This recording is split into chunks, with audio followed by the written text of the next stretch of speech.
আবাস যোজনার ঘর পাইয়ে দেওয়ার নামে কাটমানি ফেরতের দাবিতে তৃণমূলের গ্রাম পঞ্চায়েতের সদস্যর বাড়ি ঘেরাও করে বিক্ষোভ দেখালেন মালদার মানিকচক ব্লকের ভূতনির উত্তর চণ্ডীপুর অঞ্চলের কালীটোলা, সাহেব রামটোলা সহ মোট 3টি গ্রামের বঞ্চিত উপভোক্তারা। রবিবার সকাল থেকে তারা উত্তর চণ্ডীপুর অঞ্চলের তৃণমূলের পঞ্চায়েত সদস্যা বেহুলা মণ্ডলের বাড়ি ঘেরাও করে তার বাড়ির সামনে বিক্ষোভ দেখান। কাটমানি ফেরতের দাবিতে সোচ্চার হন।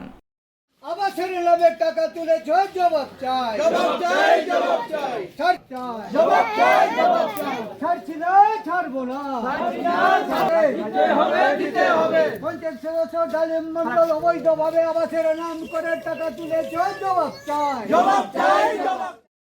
বিক্ষোভকারীদের অভিযোগ, তৃণমূলের পঞ্চায়েত সদস্যা বেহুলা মণ্ডলের দেওর ডালিম মণ্ডল আবাস যোজনার ঘর পাইয়ে দেওয়ার আশ্বাস দিয়ে তাদের কারো কাছে 2000 টাকা, কারো কাছে 5000 টাকা, আবার কারো কাছে 10,000 টাকা কাটমানি নিয়েছেন। কাটমানি দিতে না চাইলে আবাস যোজনার তালিকা থেকে তাদের নাম বাদ দেওয়ার হুমকি দিয়েছেন। সেই কারণে তারা কাটমানি দিতে বাধ্য হয়েছেন, কিন্তু কাটমানি দেওয়ার পরেও কেউ ঘর পাননি। তাই রাজ্যে পালা বদলের পর এখন সেই কাটমানির টাকা ফেরতের দাবিতে পঞ্চায়েত সদস্যার বাড়ি ঘেরাও করে বিক্ষোভ দেখাচ্ছেন। আজকের প্রতিবাদ আমাদের গ্রাম পঞ্চায়েতের মেম্বার বেহুলা মণ্ডলের দেবর ডালিম মণ্ডল আমাদের গ্রাম থেকে প্রায় 3টা গ্রাম সাহেবরামটোলা, কিষানপুর, কালীটোলা কলোনি থেকে প্রায় বাড়ি থেকে আর প্রায় সদস্য প্রতি কারো কাছে 1000, 2000 মানে বাংলা আবাস যোজনা টাকা বলে যে আমরা বাড়ি করে দিব, টাকা দিতে হবে, টাকা না দিলে বাড়ি হবে না। এই প্রতিশ্রুতি নিয়েছে। হ্যাঁ, আমাদের কাছ থেকে, আমার বাড়ি থেকে 7000 টাকা নিয়েছে। আপনার বাড়ি থেকে? হ্যাঁ, 7টা পরিবার থেকে 7টা লোক থেকে 7000 টাকা নিয়েছে। কি বলেছিল? বলে 1000 টাকা করে দাও, আমার তোদের বাড়ির নামে লিস্ট করে দিব, তোমার বাড়ি করে দিব, এই প্রতিশ্রুতি দিয়ে আমাদের টাকা নিয়েছে। 7000 টাকা আগে কোনো প্রকল্পের অন্তর্ভুক্ত করে দিয়েছিল?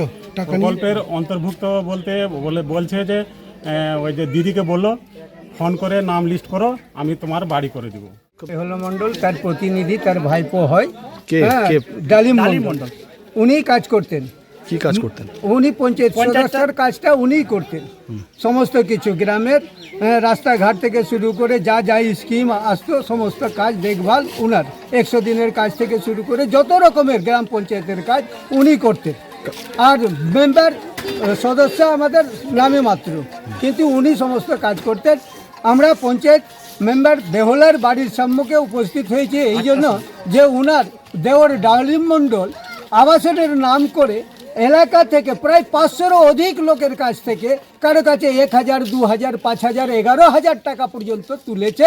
এই টাকাটা আমরা ফেরত নেওয়ার জন্যই এখানে গ্যাদারিং করতে এসেছি। আমরা সকাল 8টা থেকে জমায়েতে রেখেছি এখানে। বাড়ির গেট এখনো খুলেনি, ছাদে উঠছে, দেখে নিচ্ছে, আবার ভিতরে ঢুকে যাচ্ছে। আমাদেরকে কোনো মান্যতা দেয়নি।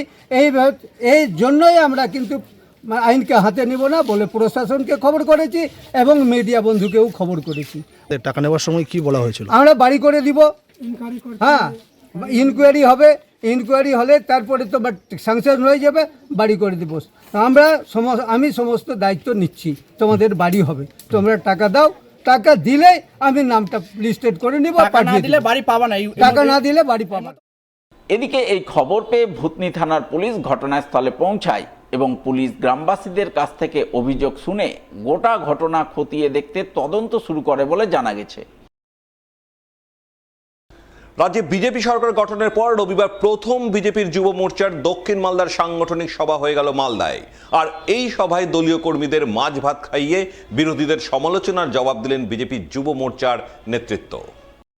এদিন বিজেপি যুব মোর্চার দক্ষিণ মালদার জেলার সাংগঠনিক সভা অনুষ্ঠিত হয় জেলা বিজেপির সদর কার্যালয় শ্যামাপ্রসাদ ভবনে। সবাই হাজির ছিলেন বিজেপি যুব মোর্চার দক্ষিণ মালদার সভাপতি শুভঙ্কর চম্পটি। তার উপস্থিতিতে এদিন সভা অনুষ্ঠিত হয়। সভা শেষে সকলকে মাছ ভাত খাওয়ানো হয়। এই প্রসঙ্গে বিজেপির যুব মোর্চার নেতা শুভঙ্কর চম্পটি বলেন, নির্বাচনের সময় বিরোধীরা বিজেপিকে বাঙালি বিরোধী দল বলে কটাক্ষ করেছিল। বিজেপি ক্ষমতায় এলে নাকি মাছ মাংস খাওয়া বন্ধ হয়ে যাবে বলেছিল। সেই অপপ্রচারের জবাব দিতেই আজ কর্মীদের মাছ ভাত খাইয়ে বিরোধীদের সমালোচনার জবাব দিলেন। জনতা যুব মোর্চার পক্ষ থেকে প্রথম সাংগঠনিক বৈঠক এবং যারা বলেছিল যে তৃণমূল কংগ্রেস এই দলটা বলেছিল যে ভারতীয় জনতা পার্টি সরকার আসলে মাছ ভাত দিলে মাছ খেয়ে দেবে না, তাই আজকে আমরা মাছে ভাতে বাঙালি ভারতীয় জনতা যুব মোর্চা যারা কার্যকর্তা আছে তাদের সঙ্গে একসাথে দুপুরে আহার করছি। মাছ ভাত আলু তরকারি বিভিন্ন সবজি দিয়ে আজকে আমরা আমরা এটাই প্রমাণ করার চেষ্টা করছি যে ভারতীয় জনতা পার্টি কোনো অবাঙালি দল না। ভারতীয় জনতা পার্টি পশ্চিমবঙ্গের বাঙালি দল, এই দলকে নির্বাচিত দল, তার ভাবনা চিন্তাকে আমরা নিয়েই ভারতীয় জনতা পশ্চিমবঙ্গে এসেছি এবং সেভাবে আমরা কাজ করি।